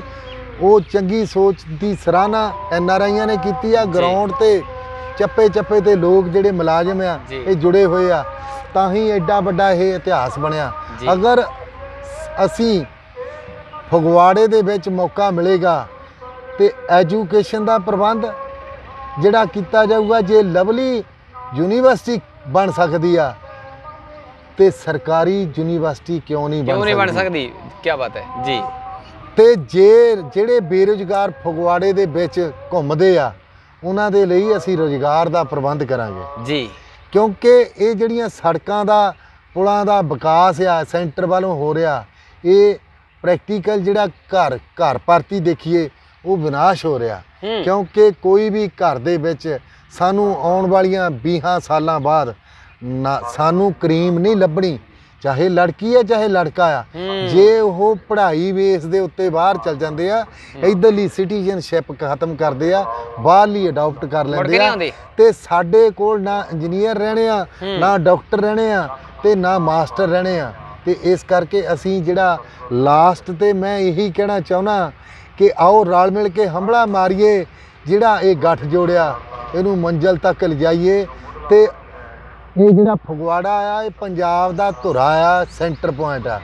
ਇਹ ਸੈਂਟਰ ਪੁਆਇੰਟ ਬਸਪਾ ਦੇ ਹਿੱਸੇ ਆ, ਤੇ ਬਸਪਾ ਦੇ ਵਿੱਚ ਅਸੀਂ ਜਿਹੜਾ ਵੀ ਕੈਂਡੀਡੇਟ ਸਾਨੂੰ ਜਿਹੜਾ ਲੋਕਲ ਦੇਗੀ ਪਾਰਟੀ, ਅਸੀਂ ਉਹਨੂੰ ਜਿਤਾਉਣ ਦੇ ਲਈ ਆਪਣਾ ਤਨ ਮਨ ਧਨ ਲਾ ਕੇ ਉਪਰਾਲਾ ਕਰੀਏ, ਤਾਂ ਕਿ ਜਿਹੜੀ ਆਉਣ ਵਾਲੀ ਸਰਕਾਰ ਆ ਉਹ ਬਸਪਾ ਤੇ ਅਕਾਲੀ ਦਲ ਤੋਂ ਬਿਨਾਂ ਕਿਸੇ ਹੋਰ ਦੀ ਨਹੀਂ ਆਏਗੀ।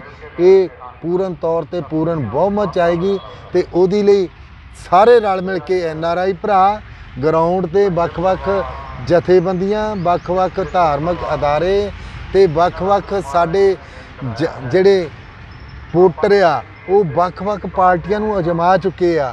ਆਓ ਰਲ ਮਿਲ ਕੇ ਇੱਕ ਗੱਠਜੋੜ ਨੂੰ ਸਮਰਥਨ ਕਰਕੇ ਗੱਠਜੋੜ ਦੀ ਸਰਕਾਰ ਬਣਾਈਏ, ਤੇ ਬਹੁਜਨ ਸਮਾਜ ਪਾਰਟੀ ਨੂੰ ਵੀ ਇੱਕ ਵਾਰ ਮੌਕਾ ਦਈਏ। ਕਿਉਂਕਿ ਜੇ ਬਹੁਜਨ ਸਮਾਜ ਪਾਰਟੀ ਨੂੰ 6 ਮਹੀਨੇ 'ਚ ਪਹਿਲੀ ਵਾਰ ਜਦੋਂ ਮੌਕਾ ਮਿਲਿਆ ਤੇ 7.5 ਲੱਖ ਏਕੜ ਜ਼ਮੀਨ ਵੰਡੀ ਗਈ, ਤੇ ਡਾਕਟਰ ਅੰਬੇਡਕਰ ਦੇ ਨਾਂ ਤੇ ਜਿਹੜੀਆਂ ਦੂਸਰੀਆਂ ਸਰਕਾਰਾਂ ਸੀ ਉਹ ਸਾਡੀਆਂ ਵੋਟਾਂ ਲੈਣ ਲਈ ਡਾਕਟਰ ਅੰਬੇਡਕਰ ਵਿਕਾਸ ਯੋਜਨਾ ਬਣਾਉਂਦੇ ਰਹੇ ਤੇ ਅਮਲ 'ਚ ਲਿਆਂਦਾ ਨਹੀਂ। ਤੇ ਜਿਹੜਾ 19,500 ਦਾ ਬਜਟ ਸੀ ਉਹ 9,500 ਕਰੋੜ ਰੁਪਈਆ ਲਾ ਕੇ 11,554 ਪਿੰਡਾਂ ਨੂੰ ਡਾਕਟਰ ਅੰਬੇਡਕਰ ਗ੍ਰਾਮ ਵਿਕਾਸ ਯੋਜਨਾ ਦੇ ਤਹਿਤ ਡਿਵੈਲਪ ਕਰ ਦਿੱਤਾ। 12,000 ਪਿੰਡ ਪੰਜਾਬ ਦਾ, ਯੂਪੀ 'ਚ 11,954 ਪਿੰਡਾਂ ਨੂੰ 9,500 ਰੁਪਈਆ ਲਾ 9,500 ਕਰੋੜ ਰੁਪਈਆ ਲਾ ਕੇ ਡਿਵੈਲਪ ਕੀਤਾ। ਬੇਸ਼ੁਮਾਰ ਯੂਨੀਵਰਸਿਟੀਆਂ, ਬੇਸ਼ੁਮਾਰ ਕਾਲਜ ਭੈਣ ਜੀ ਦੀ ਅਗਵਾਈ ਦੇ ਵਿੱਚ ਅੱਜ ਆਕਸੀਜਨ ਦੀ ਕਮੀ ਆਈ ਆ, ਤੇ ਦੁਸ਼ਮਣ ਦਿਖਾਲ ਨਹੀਂ ਸੀ ਰਿਹਾ ਮਨੂਵਾਦੀ ਸਰਕਾਰਾਂ। ਪਰ ਜਦੋਂ ਲੋੜ ਪਈ ਤਾਂ ਅੱਜ ਜਿਹੜੀ ਹੈ ਭੈਣ ਜੀ ਦੀ ਫੇਰ ਬੱਲੇ ਬੱਲੇ ਕਰਨੀ ਪਈ ਵੀ ਆਕਸੀਜਨ ਦੇ ਸੈਂਟਰ ਜਿਹੜੇ ਆ ਇਹ ਭੈਣ ਜੀ ਨੇ ਖੋਲ੍ਹੇ ਸੀ, ਇਹਨਾਂ ਨੇ ਚਾਲੂ ਨਹੀਂ ਕੀਤੇ, ਪਰ ਅੱਜ ਜਦੋਂ ਲੋੜ ਪਈ ਆ ਤਾਂ ਉਹ ਕੰਮ ਆਏ ਆ। ਤੇ ਇਸ ਕਰਕੇ ਇਹ ਜਿਹੜਾ ਆ ਬਹੁਜਨ ਸਮਾਜ ਪਾਰਟੀ ਦਾ ਜਲਵਾ ਉਹ ਉੱਤਰ ਪ੍ਰਦੇਸ਼ 'ਚ ਅਸੀਂ ਦੇਖ ਚੁੱਕੇ ਹਾਂ। ਗੁੰਡਾ ਅਨਸਰਾਂ ਨੂੰ ਕਿਵੇਂ ਨੱਥ ਪਾਉਣੀ ਆ, ਅਤਿਆਚਾਰਾਂ ਨੂੰ ਕਿਵੇਂ ਨੱਥ ਪਾਉਣੀ ਆ, ਤੇ ਸਮਾਜ ਵਿੱਚ ਸੰਵਿਧਾਨ ਦਾ ਕਾਨੂੰਨ ਦਾ ਰਾਜ ਕਿੱਦਾਂ ਜਿਹੜਾ ਆ ਉਹ ਲਾਗੂ ਕਰਨਾ। ਇਹ ਪੰਜਾਬ ਵਿੱਚ ਵੀ ਸੰਵਿਧਾਨ ਦਾ ਰਾਜ ਲਾਗੂ ਹੋਏਗਾ, ਗੁੰਡਾ ਅਨਸਰਾਂ ਨੂੰ ਨੱਥ ਪਵੇਗੀ, ਔਰ ਜਿਹੜਾ ਪਾਣੀ ਆ ਹਵਾ ਆ ਇਹਨੂੰ ਵਧੀਆ ਬਣਾਇਆ ਜਾਵੇਗਾ। ਇੱਥੇ ਪਾਣੀ ਦੀ ਘਾਟ ਨਹੀਂ, ਪਰ ਪਾਣੀ ਜਿਹੜਾ ਆ ਪ੍ਰੋਪਰ ਧਰਤੀ ਨੂੰ ਮਿਲਿਆ ਨਹੀਂ, ਦਰਖਤ ਜਿਹੜੇ ਆ ਉਹ ਪੱਟੇ ਗਏ ਆ। ਹਰ ਤਰ੍ਹਾਂ ਦਾ ਜਿਹੜਾ ਆ ਉਹ ਮਾਹੌਲ ਠੀਕ ਕੀਤਾ ਜਾਊਗਾ, ਕਿਉਂਕਿ ਬਹੁਜਨ ਸਮਾਜ ਪਾਰਟੀ ਜਿਹੜੀ ਮਹਾਂਪੁਰਸ਼ਾਂ ਦੀ ਸੋਚ ਨੂੰ ਲੈ ਕੇ ਚੱਲੀ ਆ, ਉਹ ਵਾਤਾਵਰਨ ਔਰ ਮਾਨਵ ਇਹਦੀ ਕਿੱਦਾਂ ਰੱਖਿਆ ਕਰਨੀ ਆ ਉਹ ਸਾਰਾ ਕੁਝ ਜਾਣਦੀ ਹੈ। ਬਹੁਤ ਬਹੁਤ ਧੰਨਵਾਦ ਜੀ ਤੁਹਾਡਾ ਕੌਲ ਸਾਹਿਬ, ਬਹੁਤ ਬਰੀਕੀ ਦੇ ਨਾਲ ਜਾਣਕਾਰੀ ਦਿੱਤੀ ਤੁਸੀਂ। ਥੈਂਕ ਯੂ ਜੀ। ਬਹੁਤ ਬਹੁਤ ਕਾਂਛੀ ਟੀਵੀ ਦੇਖ ਰਹੇ ਦਰਸ਼ਕਾਂ ਨੂੰ ਮੇਰਾ ਬਹੁਤ ਬਹੁਤ ਧੰਨਵਾਦ ਹੈ ਜਿਹੜੇ ਸੁਣ ਰਹੇ ਆ। ਔਰ ਮੇਰੀ ਇਹ ਅਪੀਲ ਆ ਕਿ 2022 ਦੇ ਵਾਸਤੇ ਜੇਕਰ ਆਪਾਂ ਬੇਗਮਪੁਰਾ ਚਾਹੁੰਦੇ ਆ ਪ੍ਰੈਕਟੀਕਲੀ ਵਸਾਉਣਾ, ਤਾਂ ਜਿੱਥੇ ਜਿੱਥੇ ਵੀ ਆਪਣੇ ਜਿਹੜੇ ਆ ਉਹ ਲਿੰਕ ਦੇ ਬੰਦੇ ਆ ਉਹਨਾਂ ਨੂੰ ਸਭ ਕੁਝ ਭੁਲਾ ਕੇ ਜਿਹੜਾ ਆ ਉਹ ਸਾਨੂੰ ਬਹੁਜਨ ਸਮਾਜ ਪਾਰਟੀ ਅਕਾਲੀ ਦਲ ਗੱਠਜੋੜ ਨੂੰ ਜਿਹੜਾ ਉਹ ਮਜ਼ਬੂਤ ਕਰਨਾ ਚਾਹੀਦਾ, ਕਿਉਂਕਿ ਤੁਸੀਂ ਜਿਹੜਾ ਆ ਉਹ ਬਹੁਤ ਵੱਡਾ ਰੋਲ ਪਲੇ ਕਰ ਸਕਦੇ ਆ।